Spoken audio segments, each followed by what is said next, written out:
Bakit? Mas magiging ano ba? Problema para sa Pangulo kung sibakin niya si Duterte ngayon? I believe nakita ko yung makikita mo ma-analyze mo yung magiging tendencies ni President Marcos. Hindi siya hindi siya nag-i-initiate ng gera eh. 'Di ba? Ginigera siya pero hindi siya nag-i-initiate ng gera. I believe ang kanyang calculation nito is hindi pa tama yung panahon, lalo na may upcoming elections. So siguro kung meron man balasaan, mangyari yun after the elections. Yan kung walang lalabas na warrant ang ICC, kasi game changer yan eh. Mag-iiba-iba yung By removing her. Despite everything that the Dutertes and their supporters have been saying against the president and the family. Sa tingin ko ganun nga yung kanyang political calculation dito, na it is better for the interest of his administration na nandiyan dyan si Sara Duterte sa kanyang kabinete, particularly as DepEd Secretary. And ito, at some point kasi incompetent naman siya, no? Wala naman siyang ginagawang reforma sa education system, so palala ng palala, palaki ng palaki problema. At some point, dadali niya yung bagahe na yan. Kung ako nga kay Sara, bago pa siya tanggalin for incompetence, which is bound to happen, unahan niya na kung ano man ang reason na gagawin niya as an excuse para mag-resign na siya as DepEd Secretary. Pero nga, hindi naman nag-a-analyze itong mga ito kasi yung kanilang political career, yung kanilang political victories na na-attain, ay dala lang naman ito nung myth nung na-create nung tatay niya through dun sa kanilang death squad mentality. So kumbaga yung climate of fear practically na-hypnotize nila yung kanilang base na kumalat nung panahon ni Duterte as president. So yan lang naman, nadadala lang naman sila nung wave na yon. Kaya kita mo si Baste, kahit kung siguro uupuan mo yan, i-interviewin mo niyang ganito, baka lang yan matulala lang yan, hindi niya alam sasabihin niya. Si Pulong, rin naman, paniniga lang naman, pambubuli din lang yung alam naman. Ito si Sara, nakita nyo, in the brief moments na ini-interview siya, talagang parang, sabihin na natin, to be mild about it, mahina. No? Kaya, bakit nananalo ito mga to? Because of the myth. Kaya, pagka na-expose yan sila, lalo na kung lumabas talaga incompetence, kasi sa DepEd, yung problema doon, tatanggalin talaga siya. Yun. Basta kakaya. Kumbaga, parang face-saving move pa kung mag-resign siya kaysa tanggalin for incompetence. Okay. O sige sir, puntahan naman natin itong yung rally sa Liwasang Bonifacio. Ang tindi ng mga sinasabi ron, yung mga binitawang salita against the President, the First Lady, ang sasakit, sobrang below the belt. I mean, ano ba nakikita yung objective dito sa rally na ito? Ano ba yung gusto nilang, ano ba yung game plan dito? Sa tingin nyo? Ang nakita namin dito na pattern is yung pagbi-build up, Pagbi-build up, pag-dry run ng mobilization, nagsimula sila sa Davao City, diba? Then they moved to Cebu, tapos tinitingnan nila ngayon dito. They're testing the waters dito sa Metro Manila. So nagmo-mobilize sila, Tapos pina-fire up nila yung crowd, sinasharpen nila yung message, tinitignan nila kung yung dating sumuporta sa kanila noong 2016 mapapalabas pa nila ulit. Kasi sabi ko nga, refresher lang dun sa mga nanonood. Noong 2016 campaign, nakikita namin yan, even sa kabilang partido kami, grabe yung mga tao, Nagparali si Duterte sa Luneta, sa grandstand. Talagang nagpuntahan yung mga tao, naiiyak pa. Volunteer, naglalakad, talagang they saw hope in him. Yun yung enthusiasm, yung volunteerism, na excitement na nandoon. Kaso 6 years na nakita siya yung kapalpakan, lahat ng mali na ginagawa, pagnanakaw, pagpapatay ng mga kababayan natin, kapalpakan, walang alam eh. Kahit na ano, sa ekonomiya, sa ano. After that, nalusaw eh. Tapos, nung binanata nila si President Marcos, dito talaga sa Luzon, at least based on our survey, na-wash out sila. Dito sa Metro Manila, mababa na yung support ng mga Dutertes. Kaya but alam nyo itong mga ganito kasi, yung mga kagaya nila Duterte, in denial yan eh. They still feel na meron pa rin Duterte magic. So they will try to maximize that. Pero nakita nila siguro kahapon or nung rally na na malabnaw na ang suporta sa kanila.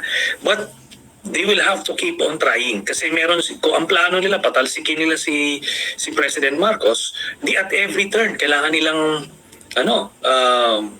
ipa-fire up yung kanilang base para kung magkaroon ng opportunity, edi magkaroon sila ng chance ang mag-people power nila o mag-withdrawal of support kung ano man. Kaya ito yung mga yan, dry runs nila yan. And ang information din na may mga pondo talagang kumakalat para dito sa mobilization na ito. Kaya ang pang-clearing yan eh. Kung may nag-release ng pera, kailangan nila ngayon magparali ng ganyan para sabihin nilang, nagastos namin yung binigay niyong pera. Kahit na, I'm sure, nila yan, they oversold yung rally kahapon to justify na gano'n. Pero maraming nagsusubi dyan, maraming kumikita dyan. Pero kung kayo si President Marcos, how seriously should you take this mass actions organized by the Dutertes against him? Nakanganib ba siya na mapabagsak by virtue of these actions?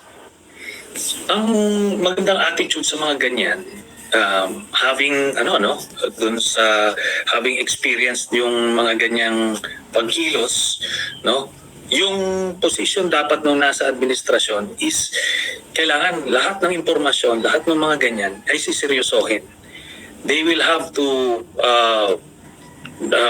the worst thing that they can do is take this information or this movement lightly.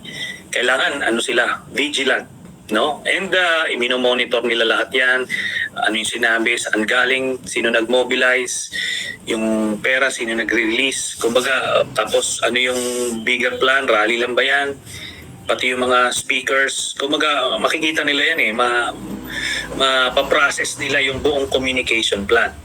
And I'm sure may tinatanim na rin yan sila ng mga informant sa loob ng kampo nila Duterte para na-feedbackan sila kung ano yung mga galaw. So ganun dapat yung approach. Tapos yung AFP kailangan constant yung pag-check kung may naloloob or may mga nag-a-attempt mag-recruit. Kasi hindi pwedeng magkumpiyansa dahil Vice President si Sara. Any false move, may to an ouster, or kahit na kunyari gumalaw lang tapos hindi nag-succeed, ano pa rin yun? It will cause great instability doon sa administrasyon at masisira kung ano man yung mga diskarte nila. Pero mukha bang nanganganib pa so far sa monitoring nyo, sa analysis nyo? Is Marcos Jr. in danger of being removed dahil dito sa mga ginagawa ng mga Duterte? Remember, since mga Dutertes yan, all options on the table yan.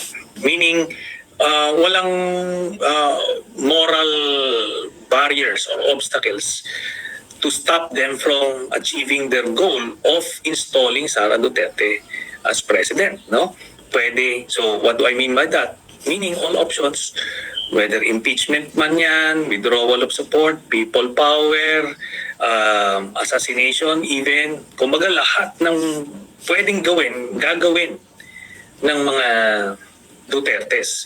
Hindi mo sasabihin na hindi hanggang impeachment lang yan sila kasi meron silang moral compass that will prevent them from doing the extreme options. No, walang moral compass itong mga ito. Yun nga po, sabi niya walang moral compass, Pero why would they go to that extent, to all those options that you mentioned? Ano yung pinaka-goal nila to seize power? To protect themselves from the ICC, or sa tingin niyo there's something else that's driving this? Yung ICC kasi parang survival yun. So that's the primary reason, to save themselves. Tapos, pero meron din yung talagang addiction to power. Ako naniniwala ko itong pamilyang ito addicted ito sa power, hindi lang sa drugs, no. Ano yan sila?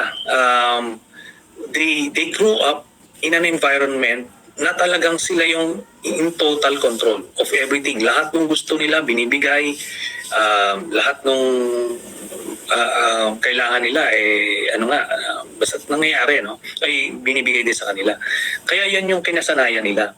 Ngayon nawala sila sa poder, nawiwindang sila yung parang it's a new experience for them. Kaya they crave for it. They long for that time na nasa poder sila and in control of everything. Ito pala sir yung pinalutang din, I think it was Attorney Salvador Panelo who floated this idea. Sa 2028, maganda raw ang tumakbo sa pagkapangulo, Sara Duterte, pagka vice presidente, si Rodrigo Duterte. Parang yung ginawa nila sa Davao, parang uulitin lang dito sa national stage. Dapat maseryosohin to? Hindi na siguro, no. Hindi na aabot si Duterte ng 2020. Maaaring umabot siya, but baka na yan, hindi na ganyang kondisyon, no. Physically may limitations na yan kasi wala naman disiplina sa katawan niya si Duterte, no. So kung ang age niya ngayon ay let's say 79, 80, he's an old 80-year-old, no.